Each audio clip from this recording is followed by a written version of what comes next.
ఇకపై వెయిటింగ్ లిస్ట్లో ఉన్నటువంటి ప్యాసింజర్స్కి ఏసీ మరియు నాన్ ఏసీలో ఎంట్రీ లేదు. వీళ్ళందరూ కూడా జనరల్ బోగీస్లోనే ప్రయాణించాల్సి ఉంటుంది.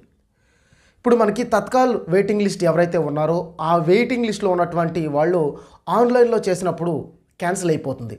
అలాగే మనం బుకింగ్ కౌంటర్ ద్వారా వెళ్ళి చేసినటువంటి టికెట్స్ క్యాన్సిల్ అవ్వవు. అలాంటి టికెట్స్ ద్వారా జనరల్ అలాగే రిజర్వేషన్ బోగీస్ ఏవైతే ఉన్నాయో ఏసీ నాన్ ఏసీలో ప్రయాణం చేసే వెసులుబాటు ఉండేది. ఇకపై మే 15వ తారీఖు నుంచి ఈ రూల్ని క్యాన్సిల్ చేయడం అయితే జరిగింది.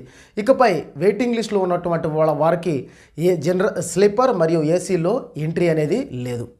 మరికొన్ని విషయాలు చెప్తాను, వీడియోని లైక్ చేసి సబ్స్క్రైబ్ చేసుకోండి. అలాగే క్యాన్సిల్ అయిన టికెట్ యొక్క రీఫండ్ ఏదైతే ఉంటుందో ఇటువరకు 5 నుంచి 6 రోజులు టైం అయితే ఉండేది. ఇప్పుడు మాత్రం వితిన్ 2 డేస్లోనే రీఫండ్ అయితే చేయడం జరుగుతుంది. అలాగే మన రిజర్వేషన్ అనేది ప్రయాణం చేసే రోజుకి ముందుగా ఇటువరకు అయితే 120 రోజులు అయితే ఉండేది. ఇప్పుడు 60 రోజులు మాత్రమే టైం ఉంది.